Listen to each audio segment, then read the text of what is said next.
മിശിഹായിൽ സ്നേഹമുള്ള സഹോദരങ്ങളെ, വിശുദ്ധ ലൂക്കായുടെ സുവിശേഷം 9-ാം അധ്യായത്തിൻ്റെ 51 മുതലുള്ള വാക്യങ്ങളിൽ ഈശോയും ശിഷ്യന്മാരും സമരിയായിലൂടെ ജെറൂസലേമിലേക്ക് യാത്ര ചെയ്യാൻ ഒരുങ്ങുമ്പോൾ സമരിയാക്കാരുടെ തിരസ്കാരത്തെക്കുറിച്ച്, അവൻ ജെറൂസലേമിലേക്ക് പോവുകയായിരുന്നത് കണ്ട് അവർ അവനെ സ്വീകരിച്ചില്ല. ഇത് കണ്ടപ്പോൾ ശിഷ്യന്മാരായ യാക്കോബും യോഹന്നാനും പറഞ്ഞു, കർത്താവേ, സ്വർഗത്തിൽ നിന്ന് അഗ്നി ഇറങ്ങി ഇവരെ നശിപ്പിക്കട്ടെ എന്ന് ഞങ്ങൾ പറയട്ടെ. അവൻ തിരിഞ്ഞ് അവരെ ശാസിച്ചു. അവർ മറ്റൊരു ഗ്രാമത്തിലേക്ക് പോയി. സ്നേഹമുള്ളവരെ, ഈശോയുടെ ശിഷ്യന്മാരെ ഈശോ ശാസിക്കുന്നതായി നാം കാണുന്ന ചുരുക്കം ചില സന്ദർഭങ്ങളിൽ ഒന്നായത്. ഈശോ അവരെ ശാസിച്ചു. ഒരു വലിയ കാര്യം, ഒരുപക്ഷെ മാനുഷികമായ ഒരു കണ്ണിലും കാഴ്ചപ്പാടിലും നിന്ന് ചിന്തിച്ചാൽ, സ്വർഗത്തിൽ നിന്ന് അഗ്നി ഇറക്കി ഇവരെ നശിപ്പിക്കട്ടെ, ദൈവത്തെ സ്വീകരിക്കാത്ത, ദൈവവചനം സ്വീകരിക്കാത്ത, ദൈവപുത്രനായ മിശിഹായെ സ്വീകരിക്കാത്ത ദുഷ്ടരായ മനുഷ്യരെ നശിപ്പിക്കാൻ, അതും സ്വർഗത്തിൽ നിന്ന് അഗ്നി ഇറക്കി നശിപ്പിക്കാൻ പ്രാർത്ഥിക്കട്ടെ എന്ന് പറയാൻ, ഒരു അത്ഭുതം ചെയ്യാൻ ഒരുങ്ങുന്ന തൻ്റെ ശിഷ്യന്മാരെയാണ് ശാസിക്കുന്നതായി ഈശോയുടെ സുവിശേഷം ഈശോയെ നമ്മുടെ മുമ്പിൽ അവതരിപ്പിക്കുന്നത്. ഇവിടെ ലോകത്തിൻ്റെ മനോഭാവത്തിൽ നിന്ന് വ്യത്യസ്തമായ മിശിഹായുടെ ശിഷ്യത്വത്തിൻ്റെ ഒരു ശൈലി നമ്മുടെ മുമ്പിൽ സുവിശേഷത്തിലൂടെ പരിശുദ്ധാത്മാവ് അവതരിപ്പിക്കുകയും, തുടർന്ന് വരുന്ന വചനഭാഗവും അതിനെ കൂടുതൽ വിശാലമായ രീതിയിൽ ഒന്ന് സ്ഥാപിച്ചു വെക്കുകയും, അവൻ പോകും വഴി ഒരുവൻ അവനോട് പറഞ്ഞു, നീ എവിടെ പോയാലും ഞാൻ നിന്നെ അനുഗമിക്കും. ഈശോ പറഞ്ഞു, കുറുനരികൾക്ക് മാളങ്ങളും ആകാശത്തിലെ പക്ഷികൾക്ക് കൂടുകളുമുണ്ട്, മനുഷ്യപുത്രന് തല ചായ്ക്കാൻ ഇടമില്ല. സ്നേഹമുള്ളവരെ, എന്ന് പറഞ്ഞാൽ ഈശോയെ അനുഗമിക്കുക എന്ന് പറയുന്നത് ഈ ലോകത്തിൻ്റെ കണ്ണിലും കാഴ്ചപ്പാടിലും ശ്രേഷ്ഠമായ എന്തെങ്കിലും ആണ് എന്ന് ആരും ചിന്തിക്കരുത്. ഈശോ തീർത്ത് പറയുകയും, ലോകത്തിൻ്റെതായ ലൗകികായത്വത്തിൻ്റെതായ തലങ്ങളിൽ സംലഭ്യതകളും സ്വീകാര്യതകളും സന്തോഷങ്ങളും സുഖാനുഭവങ്ങളും ഉണ്ടാകുമെന്ന വ്യാമോഹത്തിൽ ഒരു വ്യക്തിയും ഈശോയെ അനുഗമിക്കരുത്. അതായിരിക്കരുത്, അതാകാൻ പാടില്ല. പ്രത്യുത അതിന് നേർവിപരീതമായിരിക്കണം ഈശോയുടെ ശിഷ്യത്വത്തിലേക്കുള്ള ആകർഷക സവിശേഷതയെന്ന് ഈശോ പറഞ്ഞു വെക്കുകയും, കുറുനരികൾക്ക് മാളങ്ങളുണ്ട്, ആകാശപ്പറവകൾക്ക് കൂടുകളുണ്ട്, എന്നാൽ മനുഷ്യപുത്രൻ പരമദാരിദ്ര്യത്തിൽ പിറന്നു വീഴാൻ കാലിത്തൊഴുത്തും സംസ്കരിക്കപ്പെടുവാൻ ആരാൻ്റെ കല്ലറയും, സ്വന്തമായിട്ടൊന്നുമില്ലാത്ത, സ്വന്തമെന്ന് പറയാൻ ഒന്നുമില്ലാത്ത ദാരിദ്ര്യത്തിൻ്റെ, തിരസ്കരണത്തിൻ്റെ ഒരു അവസ്ഥ മാത്രമായിരിക്കണം തൻ്റെ ശിഷ്യത്വമെന്ന് ഈശോ അന്ന് വിഭാവനം ചെയ്യുകയും, അതുപോലെ തന്നെ പറയുക, അവൻ വേറൊരുവനോട് പറഞ്ഞു, എന്നെ അനുഗമിക്കുക. അവൻ പറഞ്ഞു, കർത്താവെ, ഞാൻ ആദ്യം പോയി എൻ്റെ പിതാവിനെ സംസ്കരിക്കാൻ അനുവദിച്ചാൽ. വീണ്ടും മാനുഷികമായ ഈ ലോകത്തിൻ്റെതായ ചില നന്മകൾ ചെയ്ത് ജീവിക്കാനുള്ള മാനുഷിക പ്രവണത, സ്വാഭാവികമായും നമ്മുടെ കൺമുമ്പിൽ ആവശ്യങ്ങളും ഇല്ലായ്മകളും നൊമ്പരങ്ങളും അനുഭവിക്കുന്ന ഒരുപാട് മനുഷ്യരുണ്ട്. അവരെയൊക്കെ സഹായിക്കുക അതിൽ തന്നെ ശ്രേഷ്ഠമാണ്, അതിൽ തന്നെ നന്മയും ഒരുപാട് നല്ലതാണ്. ഭക്ഷിക്കാനില്ലാത്തവന് മുമ്പിൽ ഭക്ഷണം വിളമ്പുന്ന അവസ്ഥ, രോഗിയായ ഒരു വ്യക്തിയെ ശുശ്രൂഷിക്കുന്ന അവസ്ഥ, അല്ലെങ്കിൽ ദാരിദ്ര്യത്തിൻ്റെ പശ്ചാത്തലത്തിൽ എങ്ങനെയെങ്കിലുമൊക്കെ സാമ്പത്തിക സഹായങ്ങൾ നൽകുന്നതായ കാര്യങ്ങൾ, ഇതൊക്കെ അതിൽ തന്നെ ശ്രേഷ്ഠമാണ്. അത് നൽകുന്നതായ ചില വൈകാരികമായ താൽക്കാലികമായ സംതൃപ്തിയുണ്ട്, വൈകാരികമായ സംതൃപ്തിയുണ്ട്. എൻ്റെ സഹായം സ്വീകരിക്കുന്നവരുടെ നന്ദി പ്രകടനങ്ങളിൽ ഞാൻ സ്വയം മറക്കുന്നതായ ചില താൽക്കാലിക വൈകാരിക സംതൃപ്തികൾ, അതിനെക്കുറിച്ചാണ്, അങ്ങനെയുള്ളതായ പ്രവണതകളെക്കുറിച്ച്, കണ്ണിൽ കാണുന്ന ഇല്ലായ്മകളിലും ആവശ്യങ്ങളിലുമൊക്കെ നന്മ ചെയ്യുന്നതായ മാനുഷിക നന്മയുടേതായ ചില പ്രവണതകൾ, പശ്ചാത്തലങ്ങൾ. അവൻ പറഞ്ഞു, മരിച്ചവർ തങ്ങളുടെ മരിച്ചവരെ സംസ്കരിക്കട്ടെ, നീ പോയി സുവിശേഷം പ്രസംഗിക്കുക. മാനുഷികമായ അംഗീകാരത്തിൻ്റെ, മാനുഷികമായ വിലയിരുത്തൽ മാനദണ്ഡങ്ങളിലെ നന്മകളല്ല സുവിശേഷത്തിൻ്റെ നന്മയെന്ന് പറയുന്നത്. രോഗികളായിട്ടുള്ള എല്ലാവരെയും ശുശ്രൂഷിക്കുന്നതിലൂടെ, അല്ലെങ്കിൽ ദാരിദ്ര്യം അനുഭവിക്കുന്നവർക്ക് എന്തെങ്കിലുമൊക്കെ ദാനങ്ങൾ നൽകുന്നതിലൂടെ, അല്ലെങ്കിൽ മുട്ടശാന്തി നൽകുന്നതിലൂടെ ഒക്കെ സംലഭ്യമാകുന്ന ഒരു പുണ്യത്തെക്കുറിച്ചല്ല ഈശോ പറയുന്നത്. അതൊക്കെ ആരെങ്കിലുമൊക്കെ ചെയ്യും, അതൊക്കെ ചെയ്യാൻ ഒരുപാട് ആൾക്കാരുണ്ട്. എന്നാൽ നീ ചെയ്യേണ്ടത് മിശിഹായുടെ ആത്മരക്ഷയുടെ സുവിശേഷം പ്രസംഗിക്കുക എന്നുള്ളത്. ഈ ലോകത്തിൻ്റെ താൽക്കാലികമായ മുട്ടശാന്തികൾ പരിഹരിക്കുക എന്നുള്ളതല്ല നിൻ്റെ ഒരു ക്രൈസ്തവ ധർമ്മമെന്ന് പറയുന്നത്. പിന്നെയോ സുവിശേഷത്തിൻ്റെ രക്ഷയെ പ്രഘോഷിക്കുക എന്നുള്ളത്, ദൈവരാജ്യത്തിൻ്റെ രക്ഷയെ പ്രഘോഷിക്കുക എന്നുള്ളത്, മിശിഹായുടെ രക്ഷയെ പ്രഘോഷിക്കുക എന്നുള്ളത്. അപ്പോൾ മറ്റൊരുവൻ പറഞ്ഞു, കർത്താവേ, ഞാൻ നിന്നെ അനുഗമിക്കാം, പക്ഷേ ആദ്യം പോയി എൻ്റെ വീട്ടുകാരോട് വിട വാങ്ങാൻ അനുവദിക്കണം. ഈശോ പറഞ്ഞു, കലപ്പയിൽ കൈവച്ചിട്ട് പിന്തിരിഞ്ഞു നോക്കുന്ന ഒരുവനും സ്വർഗരാജ്യത്തിന് യോഗ്യനല്ല എന്ന് പറഞ്ഞാൽ, സ്നേഹമുള്ള സഹോദരങ്ങളെ, ഇവിടെ വളരെ വ്യക്തമായിട്ട് ഈശോ നമ്മോട് പറയാൻ ആഗ്രഹിക്കുന്ന ഒരു സംഗതി, ഈ ലോകത്തിൻ്റെ നന്മയുടേതായ ചില രീതികളുണ്ട്. ഈ ലോകത്തിൻ്റെ സാർവജനീനമായ ചില നന്മകളുണ്ട്. എല്ലാ മനുഷ്യരുടെയും, അല്ലെങ്കിൽ ഈ പ്രകൃതിയിലുള്ള ചില നന്മകൾ, ആ നന്മകളെ അതിലംഘിച്ചു പോകുന്ന ഒരു നന്മയാണ് ഈശോ നമ്മുടെ മുമ്പിൽ വെക്കുന്ന നന്മ. ആ നന്മയെന്ന് പറയുന്നത് കേവലം ഭൗതികമായ ചില സംലഭ്യതകളുടെ നന്മയല്ല, ശാരീരികമായ ചില സംലഭ്യതകളുടെ നന്മയല്ല, സാമ്പത്തിക ഉപകാരങ്ങളുടെ നന്മയല്ല, പിന്നെയോ ഈശോയെ നൽകുന്ന നന്മയാണ്, ഈശോ തന്നെയായ ദൈവത്തെ നൽകുന്ന നന്മയാണ്, ദൈവം തന്നെയായ ഈശോയുടെ രക്ഷയെ പകർന്നു കൊടുക്കുന്ന നന്മയാണ്.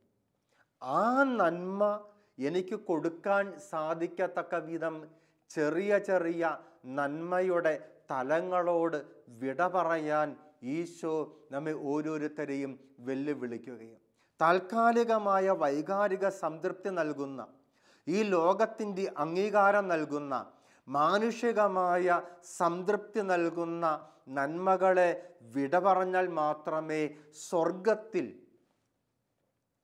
പ്രതിഫലമുള്ള നന്മയിലേക്ക് പ്രവേശിക്കാൻ നമുക്ക് സാധിക്കുകയുള്ളൂ. പലപ്പോഴും നമുക്കറിയാമല്ലോ, നമ്മുടെ സമകാലിക ജീവിത സാഹചര്യത്തിൻ്റെ പശ്ചാത്തലങ്ങൾ പരിശോധിക്കുമ്പോൾ നമുക്ക് കാണാൻ സാധിക്കും, ഇന്ന് ഒരുപാട് മനുഷ്യ നന്മയുടെ വെള്ളപ്പൊക്കങ്ങൾ ഇന്ന് നാം കണ്ടുവരികയും, കേരളം കഴിഞ്ഞ നാളുകളിൽ അനുഭവിച്ച് കടന്നുപോയ ദുരന്തം സൃഷ്ടിച്ച വെള്ളപ്പൊക്കത്തെ 10 മടങ്ങ് 10,000 മടങ്ങ് അത്ഭുതപ്പെടുത്തുന്ന മനുഷ്യ നന്മയുടെ പ്രളയത്തിൻ്റെ നടുവിലാണ് ഇന്ന് കേരളം ജീവിക്കുന്നത്. ഇന്ന് കേരളക്കര ജീവിച്ചുകൊണ്ടിരിക്കുന്ന മനുഷ്യ നന്മയുടെ പ്രളയങ്ങൾ കാണുകയും, ജാതിയോ മതമോ രാഷ്ട്രീയ തത്വസംഹിതകളോ ഒന്നും അതിർവരമ്പുകൾ സൃഷ്ടിച്ചിട്ടില്ലാത്ത മനുഷ്യ നന്മയുടെ സമുദ്രവും മനുഷ്യ നന്മയുടെ പ്രളയവുമൊക്കെ നമ്മുടെ ചുറ്റിലുമുണ്ട്. അതിന് ക്രിസ്ത്യാനി വേണമെന്നില്ല, അതിന് പുരോഹിതൻ വേണമെന്നില്ല, അതിന് ക്രൈസ്തവ സമർപ്പിതർ വേണമെന്നില്ല, അതിന് ക്രൈസ്തവ വിശ്വാസം വേണമെന്നില്ല. എന്നാൽ ഇങ്ങനെയുള്ള മനുഷ്യ നന്മയുടെ സംലഭ്യതകളും ആ സംലഭ്യത നൽകുന്ന സംതൃപ്തിയുമൊക്കെ എത്ര നാളത്തേക്കുണ്ട്? 5 കിലോ അരിയും അതിനുള്ള പയറും അതിനുള്ള പഞ്ചസാരയും എൻ്റെ വീട്ടിൽ കൊണ്ടുവര തരുന്ന നന്മയുടെ ആയുസത്രയാണ്.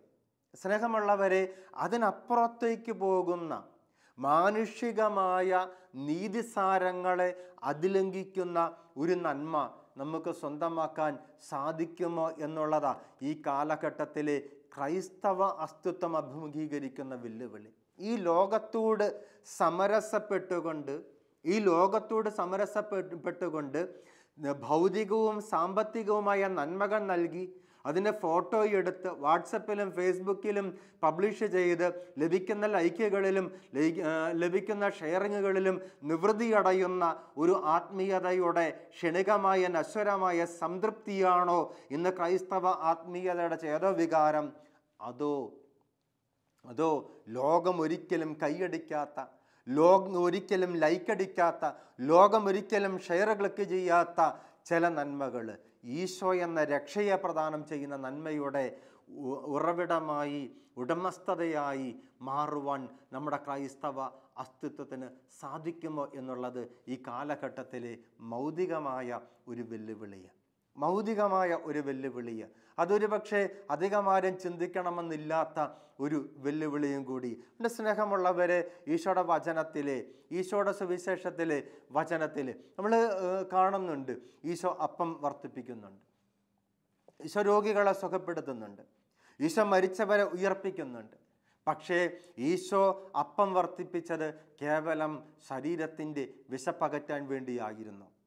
ഈശോ ശരീരത്തിൻ്റെ കേവല വിശപ്പിൻ്റെ നിർദ്ധാരണത്തിന് വേണ്ടിയായിരുന്നു ഈശോ അപ്പം വർദ്ധിപ്പിച്ചത് എങ്കിൽ യോഹന്നാന്റെ സുവിശേഷം 6-ാം അധ്യായത്തിൽ ഈശോയ്ക്ക് മുമ്പേ ഈശോ കടന്നു ചെല്ലാനിരിക്കുന്ന ഇടങ്ങളിൽ ഈശോയ്ക്ക് വേണ്ടി കാത്തിരുന്ന ജനക്കൂട്ടത്തെ നോക്കി ഈശോ പറയില്ലായിരുന്നു, നശ്വരമായ അപ്പത്തിന് വേണ്ടി അധ്വാനിക്കാതെ അനശ്വരമായ അപ്പത്തിന് വേണ്ടി അധ്വാനിക്കും. സ്നേഹമുള്ളവരെ, ശരീരത്തിൻ്റെ വിശപ്പകറ്റുന്ന നശ്വരമായ അപ്പത്തിന് വേണ്ടിയല്ല നീ അധ്വാനിക്കേണ്ടത്. അതിനപ്പുറത്ത് വിടുക. കഴിഞ്ഞ ദിവസം ഒരു വ്യക്തിയോട് സംസാരിക്കാൻ ഇട വന്നു.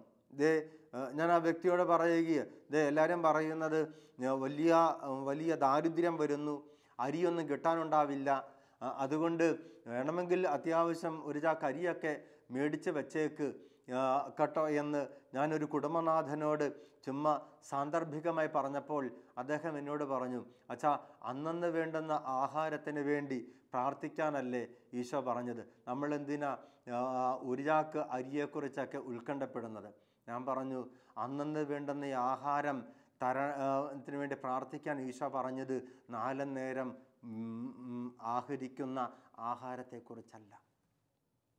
ഒരു മനുഷ്യൻ 4 നേരം ആഹരിക്കുന്ന ആഹാരം തരണമേ എന്ന് പ്രാർത്ഥിക്കാനല്ല, അന്നന്ന് വേണ്ടുന്ന ആഹാരം ഞങ്ങൾക്ക് തരണമേ എന്ന് സ്വർഗസ്ഥനായ ഞങ്ങളുടെ പിതാവേ എന്ന പ്രാർത്ഥനയിൽ ഈശോ പ്രാർത്ഥിക്കാൻ ആവശ്യപ്പെട്ടത്. നിന്റെ ശരീരത്തിൻ്റെ ആഹാരത്തെക്കുറിച്ചല്ല, നിന്റെ ശരീരത്തിൻ്റെ ആവശ്യങ്ങളെക്കുറിച്ചല്ല, നിന്റെ ശരീരത്തിൻ്റെ ആവശ്യങ്ങളെക്കുറിച്ചും നിന്റെ ശരീരത്തിൻ്റെ ആഹാരത്തെക്കുറിച്ചും നീ ഉത്കണ്ഠപ്പെടേണ്ട, നീ അധ്വാനിച്ചാൽ മതി എന്നാണ് ഈശോ പറഞ്ഞത്. നീ അധ്വാനിച്ചാൽ മതി, നീ ഉത്കണ്ഠപ്പെടേണ്ട. നീ അധ്വാനിക്കാൻ തയ്യാറാണ് എങ്കിൽ നിന്റെ അധ്വാനത്തിൻ്റെ മേൽ അനുഗ്രഹത്തിൻ്റെ മഴ പെയ്യിക്കാൻ നിനക്കൊരു ദൈവമുണ്ട്. നീ ഉത്കണ്ഠപ്പെടേണ്ട കാര്യമൊന്നുമില്ല. അതാണ് നമ്മൾ വായിക്കുന്നത് യെശയ്യാ പ്രവചനത്തിൻ്റെ 30-ാം അധ്യായത്തിൻ്റെ 22, 23 വാക്യങ്ങളിൽ നാം വായിക്കുന്നുണ്ട്, നീ വിത്ത് വിതയ്ക്കുമ്പോൾ ഞാൻ മഴ നൽകും, ധാന്യം സമൃദ്ധമായിട്ട് വിളയുകയും ചെയ്യും. നീ വിത്ത് വിതയ്ക്കുമ്പോൾ ഞാൻ മഴ പെയ്യിക്കും. യെശയ്യാ പ്രവാചകന പുസ്തകത്തിൽ 30-ാം അധ്യായത്തിൻ്റെ 23-ാമത്തെ വാക്യം, അവിടുന്ന് നീ വിതയ്ക്കുന്ന വിത്തിന് മഴ നൽകും, ധാന്യം സമർത്ഥമായിട്ട് വിളയും. നീ അധ്വാനിച്ചാൽ മതി, നിന്റെ അധ്വാനത്തിൻ്റെ മേൽ അനുഗ്രഹത്തിൻ്റെ മഴ പെയ്യിക്കാൻ ദൈവമുണ്ട്. നീ ഉത്കണ്ഠപ്പെടേണ്ട കാര്യമില്ല. എന്നാൽ നീ പ്രാർത്ഥിക്കണമെന്ന് ഈശോ ആവശ്യപ്പെട്ടത് അന്നന്ന് വേണ്ട ആഹാരമാണ്. ആ അന്നന്ന് വേണ്ട ആഹാരം, ഓരോ ദിവസവും നിനക്ക് ലഭിക്കേണ്ട ആഹാരം, നാളത്തേക്ക് വേണ്ടി ഇന്ന് നിനക്ക് സ്വീകരിക്കാൻ സാധിക്കാത്ത ആഹാരം, അത് വിശുദ്ധ കുർബാന എന്ന ആത്മാവിൻ്റെ ആഹാരമാണ്. നശ്വരമായ അപ്പമല്ലത്, അനശ്വരമായ അപ്പമാണ്. ഈ അനശ്വരമായ അപ്പത്തിൻ്റെ പഴയ നിയമ പ്രതീകമായിരുന്നു സ്വർഗത്തിൽ നിന്ന് ദൈവം നൽകിയ മന്ന എന്ന് പറയുന്ന ആഹാരം. നമുക്കറിയാം, ആ മന്ന ഓരോ ദിവസവും അവർക്ക് ലഭിക്കണമായിരുന്നു. ഒരു ദിവസം പോലും പിറ്റേ ദിവസത്തേക്കുള്ള സാബത്തൊഴികെ ഒരൊറ്റ ദിവസവും പിറ്റേ ദിവസത്തേക്ക് വേണ്ടത് അവർക്ക് ലഭിക്കില്ലായിരുന്നു. ഓരോ ദിവസവും അവർക്ക് ലഭിക്കണമായിരുന്നു. സ്നേഹമുള്ള സഹോദരങ്ങളെ, ഈ വിശുദ്ധ കുർബാന എന്ന ആത്മാവിൻ്റെ ആഹാരം ഓരോ ദിവസവും നമുക്ക് ലഭിക്കേണ്ടത്. നിത്യജീവൻ നൽകുന്ന, നിത്യരക്ഷ നൽകുന്ന, സ്വർഗത്തിൻ്റെ ദൈവരാജ്യ അനുഭവം നൽകുന്ന ഈ ലോകത്തിലെ വിശുദ്ധ കുർബാന എന്ന് പറഞ്ഞാൽ, സ്നേഹമുള്ളവരെ, ഈശോയുടെ ശിഷ്യത്വത്തിൻ്റെ സവിശേഷതയായി ഈശോ നമ്മോട് പറയുന്നത്, ഈ ലോകത്തിൻ്റെതായ മാനദണ്ഡങ്ങളായിരിക്കരുത് നിന്റെ ശരിതെറ്റുകളുടെയും വിലയിരുത്തലുകളുടെയും മാനദണ്ഡം. ഈ ലോകത്തിൻ്റെതായ കാഴ്ചപ്പാടുകളായിരിക്കരുത് ക്രൈസ്തവ ശിഷ്യത്വത്തിൻ്റെ കാഴ്ചപ്പാടെന്ന് പറയും. അതുകൊണ്ട് റോമാലേഖനത്തിൻ്റെ 12-ാമത്തെ അധ്യായത്തിൽ 1 മുതലുള്ള വാക്യങ്ങളിൽ നമ്മൾ വായിക്കുന്നുണ്ട്, നിങ്ങൾ ഈ ലോകത്തിന് അനുരൂപരാകരുത്. നിങ്ങൾ ഈ ലോകത്തിന് അനുരൂപരാകരുത്. എല്ലാവരും ചെയ്യുന്ന നന്മ ചെയ്യാനല്ല ക്രിസ്ത്യാനി നീ വിളിക്കപ്പെട്ടിരിക്കുന്നത്. എല്ലാവരും ചെയ്യുന്ന ഉപകാരങ്ങൾ ചെയ്യാനല്ല ക്രിസ്ത്യാനി നീ വിളിക്കപ്പെട്ടിരിക്കുന്നത്. മാമോദീസ എന്ന കൂദാശയിലൂടെ ഈശോയുടെ മൗതിക ശരീരത്തിലെ അവയവമായി തീർന്നുകൊണ്ട് ഈശോയുടെ പ്രേക്ഷിത ദൗത്യം സ്വീകരിച്ചിരിക്കുന്ന ഓരോ ക്രിസ്ത്യാനിയും വിളിക്കപ്പെട്ടിരിക്കുന്നത് കണ്ടുമുട്ടുന്നവർക്കും കടന്നു ചെല്ലുന്നവിടത്തും ഈശോയെ കൊടുക്കാനാണ്, ഈശോയുടെ രക്ഷ പ്രദാനം ചെയ്യാനാണ്, ഈശോയുടെ രക്ഷയിലേക്ക് വ്യക്തികളെ കൂട്ടിക്കൊണ്ട് വരുവാനാണ്. അതല്ലാതെ കേവലം താൽക്കാലികമായ ഭൗതികമായ നന്മകളിൽ അഭിരമിക്കുവാനും അതിൻ്റെ ആത്മസംതൃപ്തിയിൽ മുകരുവാനുമുള്ള വിളിയല്ല ക്രൈസ്തവ വിളിയെന്ന്, ക്രൈസ്തവ ശിഷ്യത്വത്തിൻ്റെ വിളിയെന്ന് തിരിച്ചറിയുവാൻ ഈശോ നമ്മോട് ആവശ്യപ്പെടുകയും. അതുകൊണ്ടാണ് നമ്മൾ വായിക്കുന്നുണ്ട്. എവിടെയാണ് വായിക്കുന്നത്? വിശുദ്ധ മത്തായിയുടെ സുവിശേഷത്തിൻ്റെ 5-ാമത്തെ അധ്യായത്തിലും വിശുദ്ധ മർക്കോസിൻ്റെ സുവിശേഷം 3-ാമത്തെ അധ്യായത്തിലും. വിശുദ്ധ മത്തായിയുടെ സുവിശേഷം 5-ാം അധ്യായം 1-ാമത്തെ വാക്യത്തിൽ ഇപ്രകാരം കാണുകയും, ജനക്കൂട്ടത്തെ കണ്ടപ്പോൾ ഈശോ മലമുകളിലേക്ക് കയറി, ശിഷ്യന്മാർ അടുത്തെത്തി അവൻ അവരെ പഠിപ്പിക്കാൻ തുടങ്ങി. ആൾക്കൂട്ടത്തിൻ്റെ ആരവങ്ങളിൽ നിന്നും ആൾക്കൂട്ടത്തിൻ്റെ പ്രവർത്തന ശൈലിയിൽ നിന്നും വ്യത്യസ്തതയും വ്യതിരക്തതയും ഔന്നത്യവും സ്വന്തമാക്കുന്ന മിശിഹായുടെ സാന്നിധ്യവും പ്രബോധന ശൈലിയും അല്ലേ നമ്മൾ വായിക്കുന്നത്. അത് വിശുദ്ധ മത്തായിയുടെ സുവിശേഷം 5-ാം അധ്യായം 1 മുതലുള്ള വാക്യങ്ങളിൽ കൃത്യമായിട്ട് സുവിശേഷം നമ്മുടെ മുമ്പിൽ ഈ ഒരു ചിത്രം അവതരിപ്പിക്കുന്നത്. മത്തായിയുടെ സുവിശേഷം 5-ാം അധ്യായം 1 ജനക്കൂട്ടത്തെ കണ്ടപ്പോൾ ഈശോ മലയിലേക്ക് കയറി, അവനിരുന്നപ്പോൾ ശിഷ്യന്മാർ അടുത്തെത്തി, അവൻ അവരെ പഠിപ്പിക്കാൻ തുടങ്ങി. എന്നിട്ടാണ് പറഞ്ഞത്, ആത്മാവിൽ ദരിദ്രർ ഭാഗ്യവാന്മാർ, വിലപിക്കുന്നവർ ഭാഗ്യവാന്മാർ, ശാന്തശീലർ ഭാഗ്യവാന്മാർ, നീതിക്ക് വേണ്ടി വിശക്കുകയും ദാഹിക്കുകയും ചെയ്യുന്നവർ ഭാഗ്യവാന്മാർ, കരുണയുള്ളവർ ഭാഗ്യവാന്മാർ. സ്നേഹമുള്ളവരെ,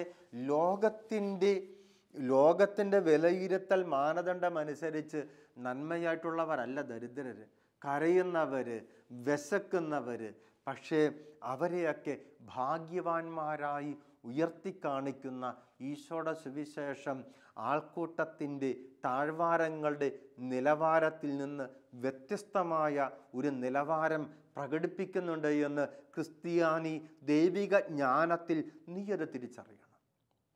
അത് സ്വർഗീയമായ ഉന്നതത്തിൽ നിന്ന് പരിശുദ്ധാത്മാവ് നൽകുന്ന ദൈവിക ജ്ഞാനത്തിന് മാത്രം തിരിച്ചറിയാൻ സാധിക്കുന്ന ഒരു വസ്തുതയ അത് എന്ന് സ്നേഹമുള്ളവർ മനസ്സിലാക്കുക. അത് തന്നെയാണ് വിശുദ്ധ മർക്കോസിൻ്റെ സുവിശേഷത്തിൻ്റെ 3-ാമത്തെ അധ്യായത്തിൻ്റെ 13 മുതലുള്ള വാക്യങ്ങളിൽ നമ്മൾ വായിക്കുന്നത്, ഈശോ മലമുകളിലേക്ക് കയറി, അവൻ മലമുകളിലേക്ക് കയറി തനിക്കിഷ്ടമുള്ളവരെ അടുത്തേക്ക് വിളിച്ചു. അവർ അവൻ്റെ സമീപത്തേക്ക് ചെന്നു. തന്നോട് കൂടി ആയിരിക്കുന്നതിന്, സുവിശേഷം പ്രഘോഷിക്കുന്നതിന്, പിശാചുക്കളെ ബഹിഷ്കരിക്കുന്നതിന്. എന്ന് പറഞ്ഞാൽ ദൈവരാജ്യത്തിൻ്റെ ശുശ്രൂഷ നിർവഹിക്കുന്നതിന് വേണ്ടി ഒരു ക്രിസ്ത്യാനിയുടെ ഓരോ അനുഭവത്തിൻ്റെയും ഓരോ പ്രവൃത്തിയുടെയും ആത്യന്തിക ലക്ഷ്യമെന്ന് പറയുന്നത് സഹജീവികളെ മിശിഹായുടെ രക്ഷയുടെ അനുഭവത്തിലേക്ക്, അഥവാ ദൈവരാജ്യം തന്നെയായ മിശിഹായിലേക്ക് വിലയം പ്രാപിക്കുവാനുള്ള അനുഭവത്തിലേക്ക് കൂട്ടിക്കൊണ്ടുവരിക എന്നുള്ളത്. താൻ കണ്ടുമുട്ടുന്ന വ്യക്തികളെ, തൻ്റെ ജീവിതത്തെക്കുറിച്ചും തൻ്റെ പ്രിയപ്പെട്ടവരുടെ ജീവിതത്തെക്കുറിച്ചും താൻ കണ്ടുമുട്ടുന്ന തൻ്റെ ജീവിത സാഹചര്യങ്ങളിൽ കണ്ടുമുട്ടുന്നവരെക്കുറിച്ചും എല്ലാമുള്ള ഒരു ക്രിസ്ത്യാനിയുടെ ആഗ്രഹവും ലക്ഷ്യവും ആത്യന്തികമായി അത് മാത്രമായിരിക്കണം. പ്രാർത്ഥനയുടെയും ശുശ്രൂഷകളുടെയും സംസർഗങ്ങളുടെയും എല്ലാ ലക്ഷ്യം ആത്യന്തികമായി ഈശോയെ പങ്കുവെക്കുക, ഈശോ എന്ന ദൈവരാജ്യം പങ്കുവെക്കുക, ഈശോ എന്ന രക്ഷയെ പങ്കുവെക്കുക. അങ്ങനെ രക്ഷയിലേക്ക്, ദൈവരാജ്യ അനുഭവത്തിലേക്ക്, ഒരുപക്ഷെ ആ വഴിയിലുള്ള ആ ലക്ഷ്യത്തിലേക്കുള്ള വഴിയായി മാനുഷികമായ നന്മയുടെ പങ്കുവെക്കലുകൾ മാറിയേക്കാം. എങ്കിലും ആത്യന്തിക ലക്ഷ്യം മറന്ന് താൽക്കാലിക ലക്ഷ്യത്തിൽ നാം ഒരിക്കലും കുടുങ്ങിപ്പോകാതിരിക്കുവാനും, അതുപോലെ തന്നെ ലോകത്തിൻ്റെ അംഗീകാരങ്ങളും ലോകത്തിൻ്റെ മതിപ്പുകളും ലോകത്തിൻ്റെ കയ്യടികളും ലോകത്തിൻ്റെ ലൈക്കുകളും ഷെയറുകളും ലഭിച്ചേക്കാവുന്ന നന്മകളിൽ സ്വയം മതിമറക്കാതിരിക്കാനുമുള്ള ഒരു ജാഗരൂകത ഇന്നിൻ്റെ ക്രിസ്ത്യാനിക്ക് വേണമെന്ന് സുവിശേഷത്തിലെ മിശിഹായും മിശിഹായുടെ സുവിശേഷവും നമ്മെ ഓർമ്മപ്പെടുത്തുകയും, നിങ്ങൾ ഈ ലോകത്തിന് അനുരൂപരാകരുത്, ഈ ലോകത്തിൻ്റെ മനോഭാവങ്ങൾ ക്രിസ്ത്യാനിയുടെ മനോഭാവമാകരുത്, ഈ ലോകത്തിൻ്റെ വിലയിരുത്തൽ മാനദണ്ഡങ്ങൾ ക്രിസ്ത്യാനിയുടെ വിലയിരുത്തൽ മാനദണ്ഡമാകരുത്, ഈ ലോകം നന്മയെന്നും ശ്രേഷ്ഠമെന്നും ഉത്കൃഷ്ടമെന്നും ഉദാത്തമെന്നും പൊക്കിപ്പിടിക്കുന്ന കാര്യങ്ങളായിരിക്കരുത് ഒരു ക്രിസ്ത്യാനിയുടെ ശ്രേഷ്ഠമായ ഉത്കൃഷ്ടമായ കാര്യങ്ങൾ. പകരം ഈശോ മാത്രമായിരിക്കണം ഒരു ക്രിസ്ത്യാനിയുടെ ആനന്ദം, ഈശോയിൽ മാത്രമായിരിക്കണം ഒരു ക്രിസ്ത്യാനിയുടെ സൗഭാഗ്യം, ഈശോയെ പങ്കുവെക്കുന്നത് മാത്രമായിരിക്കണം ഒരു ക്രിസ്ത്യാനിയുടെ ഏറ്റവും വലിയ ലക്ഷ്യമെന്ന് പറയുന്നത്. അങ്ങനെ ഈശോയിൽ കേന്ദ്രീകൃതമായ, ഈശോയെ പങ്കുവെക്കുന്നതായ, ഈശോയാൽ നിറയപ്പെട്ടതായ ഒരു ക്രൈസ്തവ ജീവിതത്തിൻ്റെ ആനന്ദം, സൗഭാഗ്യം നമുക്ക് ലഭിക്കുവാൻ നമുക്ക് ഈശോയോട് പ്രാർത്ഥിക്കാം. ഈശോ നമ്മെ അനുഗ്രഹിക്കട്ടെ. ആമേൻ.